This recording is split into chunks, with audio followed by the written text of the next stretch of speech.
1893년에 빌드레이 힐이라고 하는 자매가 한 노래를 작사하고 작곡했습니다. 그게 뭐냐면 1893년도 작곡 작사로 되어 있는데요. 굿모닝 투 올이라고 하는 노래를 작사 작곡했습니다. 굿모닝 투 올. 이 음악을 한번 여러분들 들어보시도록 하겠습니다.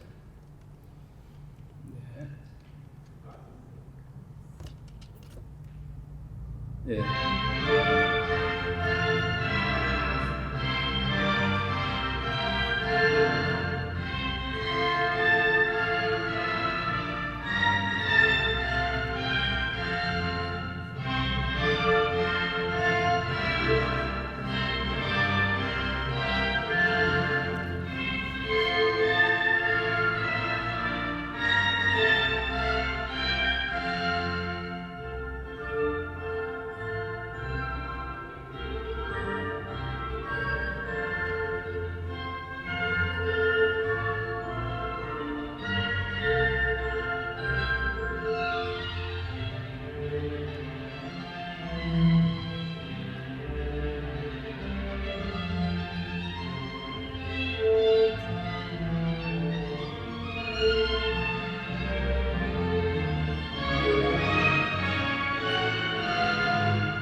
굿모닝 투 올이라고 하는 제목이 해피 벌스데이 투 유라고 하는 이제 이름으로 바뀌어서 불려지고 있습니다.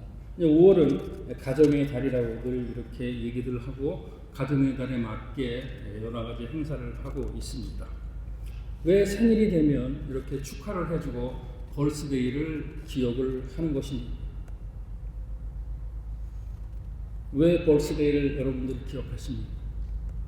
벌스데이는 하나님께서 이 땅에 나를 보내신 사명을 확인하는 그런 날입니다. 왜 하나님이 나를 이 땅에 보내셨나 하고 많은 세상 중에서 이것을 생각하는 것입니다. 여러분들 주일날 이렇게 사랑하는 아내와 남편과 같이 손을 잡고 조금 차에서 싸우더라도 이렇게 같이 나와서 예배를 드릴 수 있는 것이 얼마나 큰 축복인지 여러분들은 그것을 아셔야 됩니다. 그런데 어떤 이유로든지 간에 남편이든 아내든 교회의 발걸음을 하고 싶지 않고 안 하려고 합니다. 그런 가운데서 그 사람을 봐야 되는 그 사람의 심정은 참으로 어렵고 힘든 것입니다. 5월에 가정의 달이라고 섬기는데 여러분들의 가정이 곧 선교지입니다. 여러분들의 가정이 선교지고 그리고 여러분들이 섬기는 사람한테 져야지 그 사람이 교회의 발걸음을 할 수가 있습니다. 여러 가지 어려운 가운데서도 주일날 참석하셔서 같이 예배드리는 모든 분들에게 오늘 해피 벌스데이 투 유 가정의 달 선물로 전해드렸습니다. 사진 한 장 보여드리도록 하겠습니다. 포도나무 사진입니다. 오른쪽에 있는 나무가 그냥 포도나무입니다. 포도나무를 다 가지를 쳤을 때 저 모습이 나오는데 그냥 내부 그냥 자라게 하면 저 포도나무에서 엄청난 가지와 줄기가 올라오는데 받쳐줄 게 없으니까 땅으로 이렇게 자라게 됩니다. 저것이 이제 오른쪽에 있는 것이 고대 근동 지방에서 포도를 지었을 때의 모습입니다. 오른쪽의 사진은 이제 그 포도나무에다가 뭐를 그 지지대나 가지가 이렇게 머물 수 있는 것을 댔습니다. 그리고 난 다음에 가지가 땅에 붙어 있지 않고 올라갔을 때 충분한 수분과 햇빛을 받았을 때 이제 저렇게 포도가 열리는 그런 모습입니다. 포도를 생각하고 올 성경 본문에 포도와 열매가 많이 나오는데 그렇게 생각하면 오른쪽에 있는 것처럼 생각하는 부분이 많이 있지만 이제 성경이 쓰일 당시에 포도 재배의 형태는 저렇게 덩그러니 나무 하나가 포도나무가 있으면 거기에 덩굴이 이렇게 흘러서 붙어 나가는 그런 형태가 되는 것입니다. 그대로 내버려 두면 땅에 있는 먼지와 곰팡이가 엉켜가지고 그 포도를 먹을 수가 없으니 이제 농부는 열매가 열릴 때쯤 되면 물을 가져다가 그 포도를 씻고 그리고 거치대를 하나 만들어서 포도를 이렇게 열릴 수 있도록 환경을 조성을 해주고 있습니다. 15장 1절의 말씀을 한번 읽겠습니다. 읽습니다. 시작. 나는 참 포도나무여 내 아버지는 농부라. 요한복음 15장 1절에서 나오는 내용입니다. 나는 참 포도나무다라는 말씀을 여기서 하셨는데 여기서 나는은 누구를 뜻하는 겁니까? I am the true vine이라고 했는데 여기서 나는 예수 그리스도를 말하는 것입니다. 예수 그리스도. 그러면 여기서 포도나무가 등장하고 포도 열매가 등장을 하는데 내 아버지는 농부라. 그러니까 이 포도를 이렇게 심고 자라게 하시는 농부 파밍 하시는 분은 하나님 아버지다라고 하는 분명한 명제를 저희들에게 성경 본문을 통해서 말씀을 해주고 계십니다. 그렇다면 결국에는 이제 예수 그리스도가 참 포도나무라고 하는 것이기 때문에 우리가 살면서 열매를 맺기 위해서 필요한 것이 어떤 것이냐 세 가지를 나눠서 한번 알아보도록 하겠습니다. 그렇기 때문에 이제 예수 그리스도가 참 포도나무이기 때문에 우리가 열매를 맺으려면 참 포도나무 안에 거해야 된다고 하는 사실. 어디에 거해야 된다? 어디에 거해야 우리가 열매를 맺을 수 있다고 하셨죠? 네. 어디요? 참 포도나무 안에 거해야 열매를 맺을 수 있다. 어떻게 하는 것이 참 포도나무에 거할 수 있는 겁니까? 네? 붙어 있어요? 어떻게 붙어 있어요? 포도나무에 이렇게 무슨 매미처럼 붙어 있습니까? 네? 어쨌든 뭐 의미는 그런 거예요. 붙어 있어야 되는 거예요. 그러니까 옛날에 그런 말이 있었잖아요. 이렇게 굉장히 뭐 뛰는 놈 위에 나는 놈이 있고 나는 놈보다 더 센 놈은 붙어 있는 놈이다. 그런 말이 있었잖아요. 붙어 있으면 되는 거예요. 그래서 이제 결론적으로 얘기는 뭐냐면 예수 안에 거하는 삶 속에서 열매가 있다. 이 내용인데 그러면 결국은 예수 안에 거한다고 하는 것, 붙어 있다고 하는 것, 그런 것에 대해서 우리가 정의를 해보고 우리에게 적용을 해보면 관계성을 얘기하는 겁니다. 관계성. 여러분들 지금 핸드폰 보시면은 전화번호를 대략 짧게는 200개, 많게는 한 600개 정도의 전화번호를 저장해 놓고 있을 거예요. 네. 그런데 그 중에서 하나하나 이렇게 전화번호를 보시고 그 사람하고 마지막 전화 통화를 한 게 언젠가 체크를 할 수가 있습니다. 그런데 결국은 일주일에 한 번씩이라도 통화를 해본 분들은 많을 것 같지만 10명 안쪽입니다. 그런 것을 뭐라고 하냐면 관계라고 합니다. 관계. 그러니까 우리가 예수 그리스도와의 관계에서 참 포도나무의 본체에 가지로 붙어 있으려고 하면 어떻게 된다? 관계를 잘 해야 된다. 자주 해야 된다.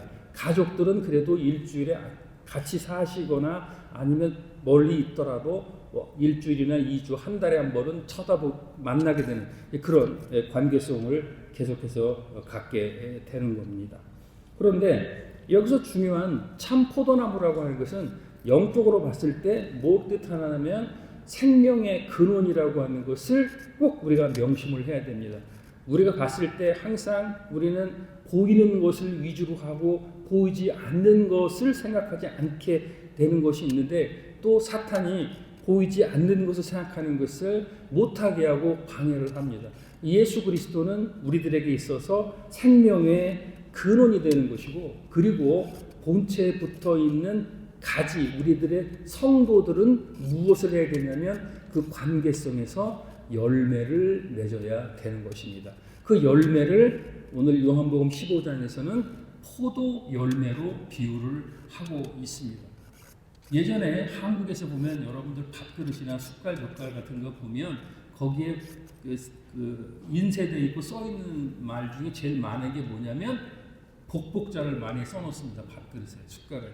그런데 이 우리들 크리스찬에서 하는 여러 가지 성구라든가 성물을 보게 되면 항상 포도 덩쿨과 포도 이렇게 그 열매가 주렁주렁 매달려 있고 성경을 읽는 밥상이나 어디를 다 보더라도 거기에 그런 것이 표시가 되어 있습니다.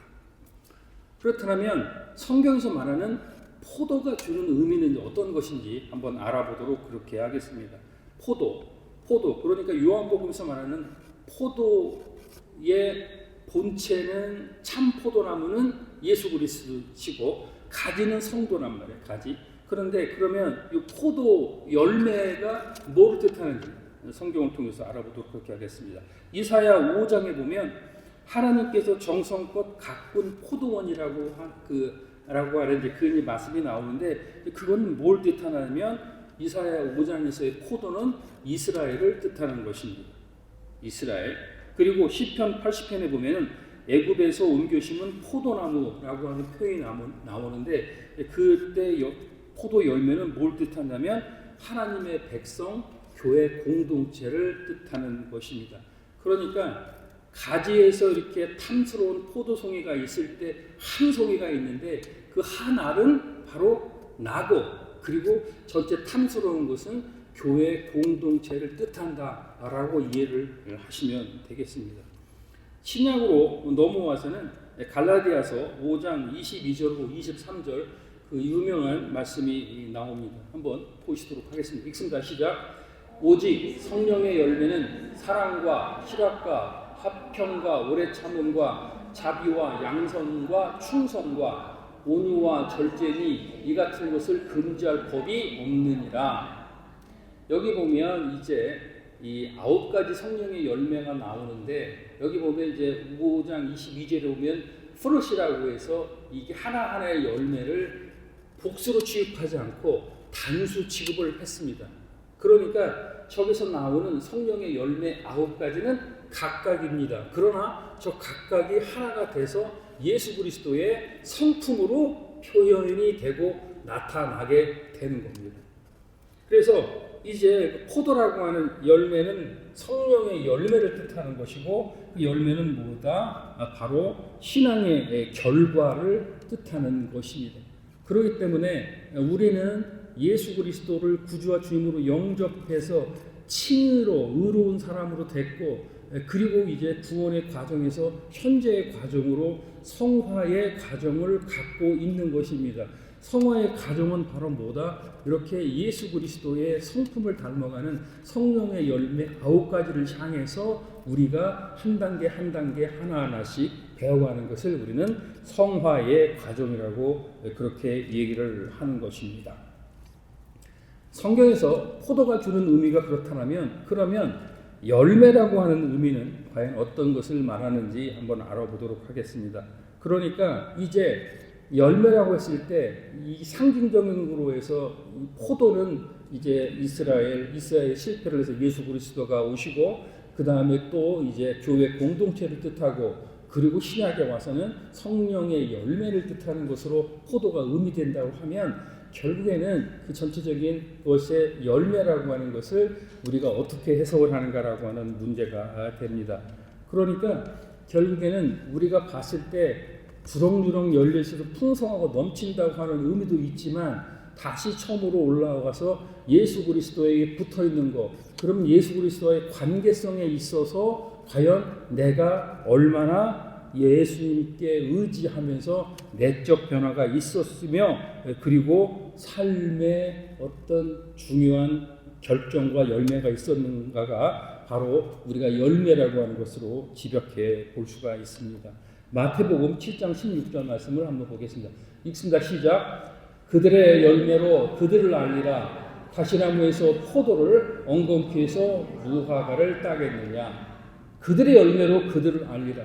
그러니까 성령의 열매가 있는 사람들은 저 사람 안에 뭐가 있구나, 열매가 있구나라고 하고, 사랑이 넘치는 사람은 그 안에 사랑이 있구나라고 얘기를 하는 것이고, 그리고 우리가 남가주 지구총회가 2026년의 표어로 잡고 실천하는 것이 뭐냐면 너희도 서로 사랑하라라고, 우리가 갖고 있는 사랑을 나눠주고 실천할 수 있도록 그렇게 하는 것입니다. 15장 2절로 3절 말씀으로 이어지겠습니다. 읽습니다. 시작. 무릇 내게 붙어 있어 열매를 맺지 아니하는 가지는 아버지께서 그것을 제거해 버리시고, 무릇 열매를 맺는 가지는 더 열매를 맺게 하려 하여 깨끗하게 하려 하시느니라. 너희는 내가 일러준 말로 이미 깨끗하여졌느니. 하나님께서 기뻐하시는 열매는 깨끗하게 다듬어졌을 때 또 풍성한 열매를 갖는다고 하는 것입니다.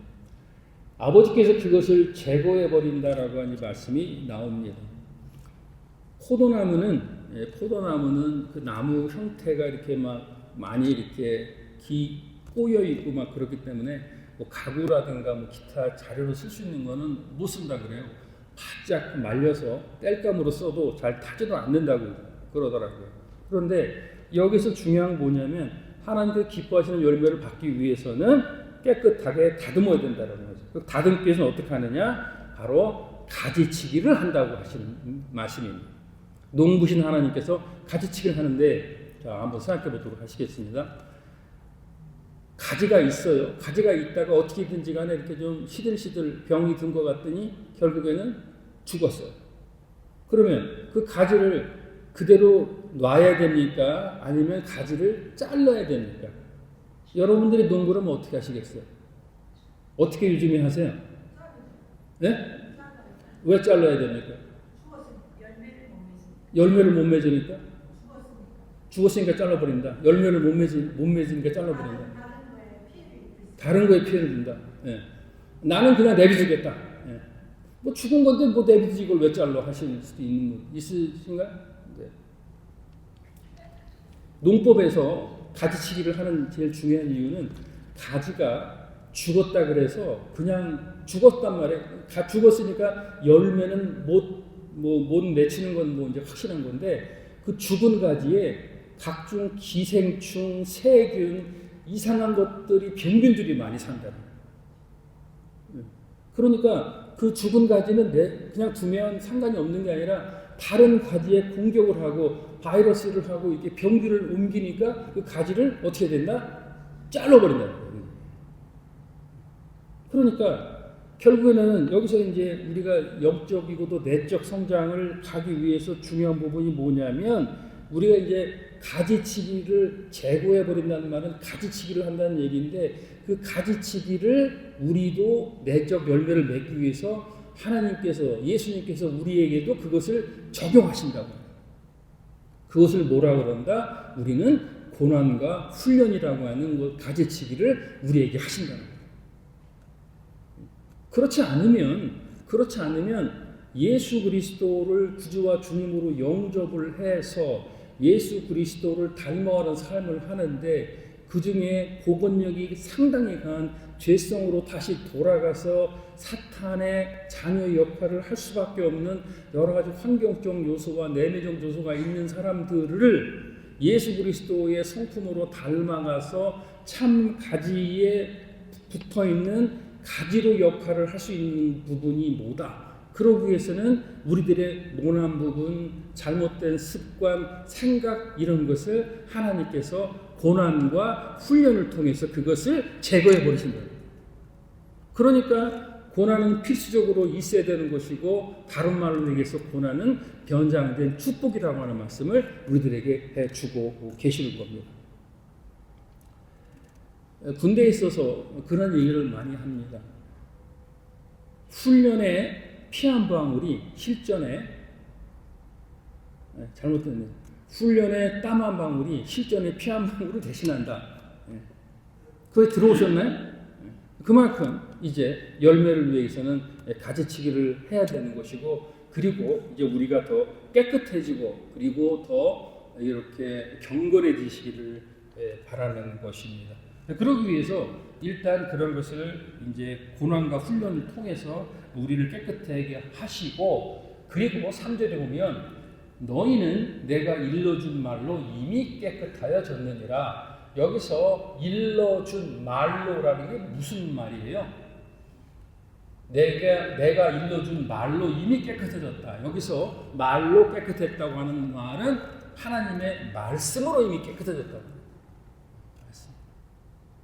이것을 우리들에게 주고 있습니다. 그렇다면 이제 거꾸로 우리가 이제 열매를 맺기 위해서는 예수님 안에 가지로 붙어 있어야 되는데, 그런데 대개 보면 그런 영적 열매를 많이 못 맺는단 말이에요. 영적 열매를 못 맺는 이유에 대해서 갈라디아서 5장 19절로 21절의 말씀을 한번 보시도록 하겠습니다. 읽습니다. 시작. 육체의 일은 분명하니 곧 음행과 더러운 것과 호색과 우상 숭배와 술수와 원수 맺는 것과 분쟁과 시기와 분냄과 당짓는 것과 불리함과 이단과 투기와 술 취함과 방탕함과 또 그와 같은 것들이라. 전에 너희에게 경계한 것 같이 경계하노니 이런 일을 하는 자들은 하나님의 나라를 유업으로 받지 못할 것이요.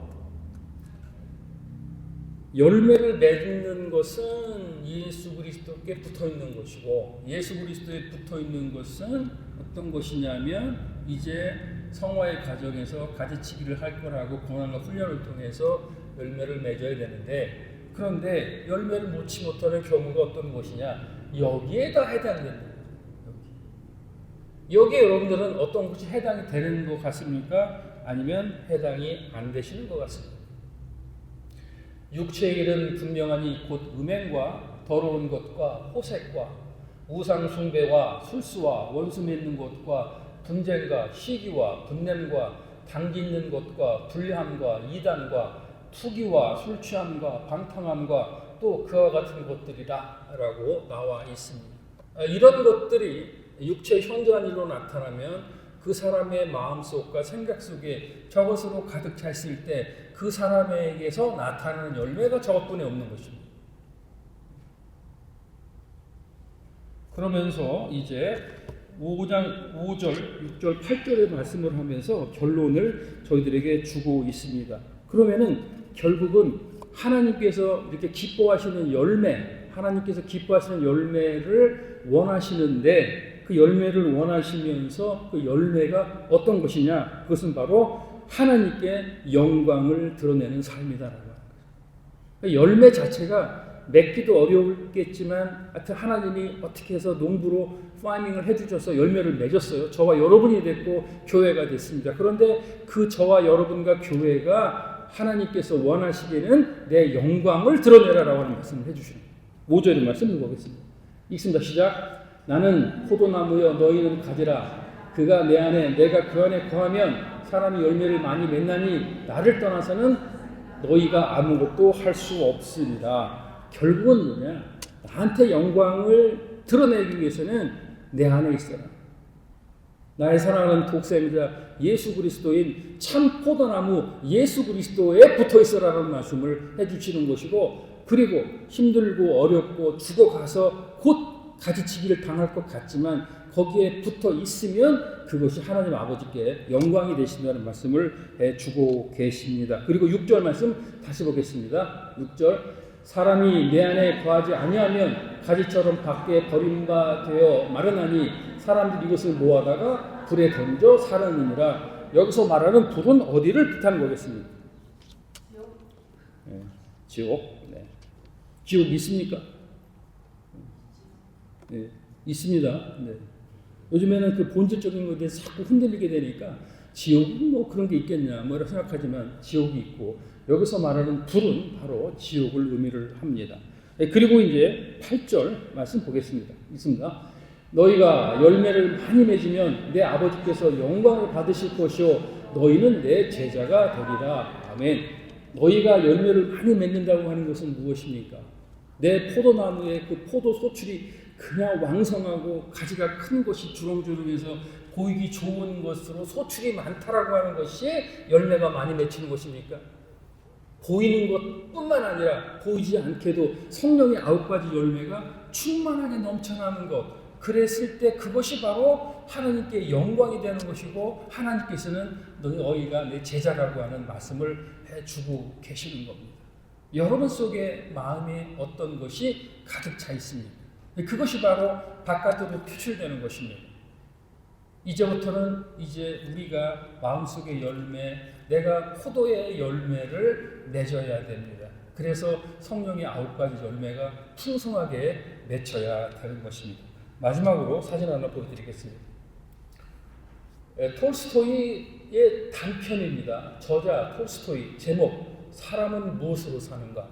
몇 년도 작품이냐면 1885년도 작품입니다. 톨스토이는 러시아 정교회 교인입니다. 짤막하게 내용을 말씀드리겠습니다. 하나님께서 천사를 통해서 어느 여인의 영혼을 데려오라고 명령을 합니다.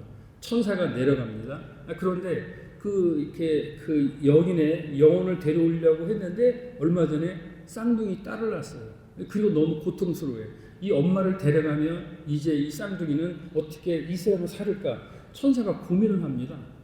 고민을 해서 이거 데려가면 안 되겠다 싶어가지고 하나님의 명령을 듣지 않고 천사가 그 쌍둥이 여자아이를 낳은 엄마를 그대로 내비두고 하늘로 올라갑니다.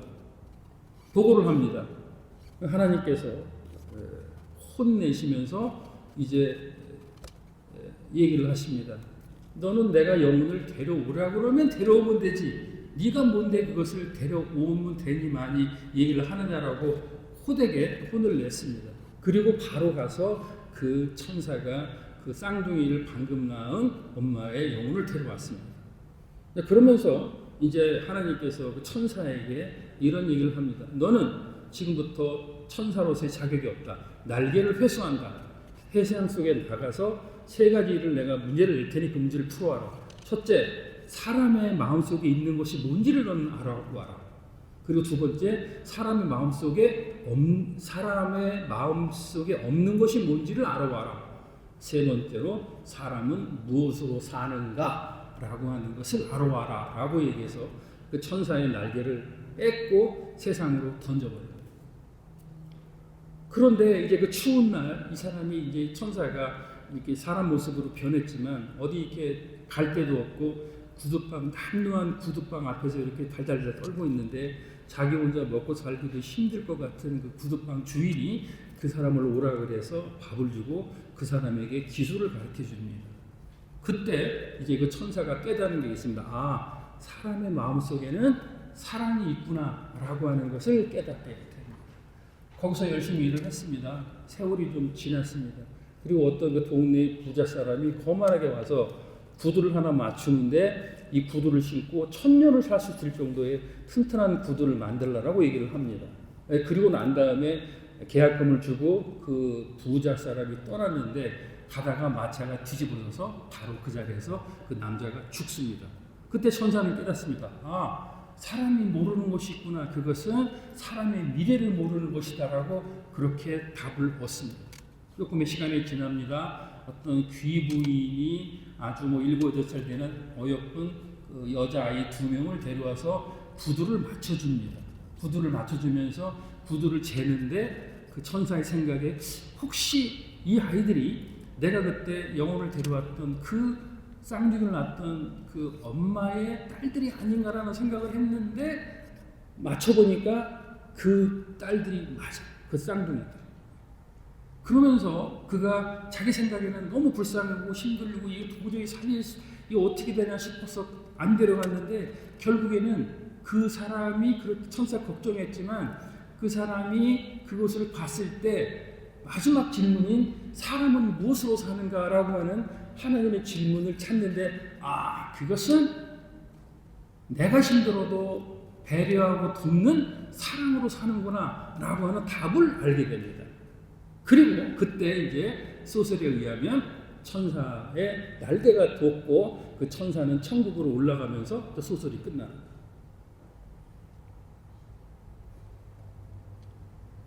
하나님이 기뻐하시는 열매는 바로 사랑의 열매입니다. 같이 계신 분 서로 사랑하시기 바랍니다. 자녀분들 사랑하시기 바랍니다.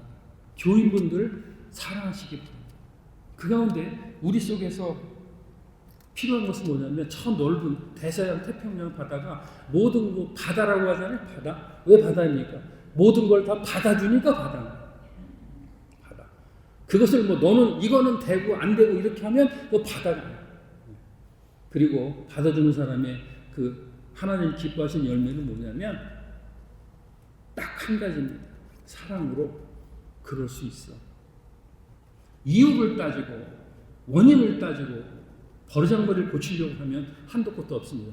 그렇지만 딱 한 가지입니다. 사랑으로 그럴 수 있어. 그 사람을 이해하고 받아들이면 그 사람이 살아나는 거고, 그리고 하나님이 기뻐하시는 풍성한 열매가 여러분들 내적으로 커지고 탐스럽고, 그리고 하나님이 보시기 좋은 열매를 맺는 것입니다.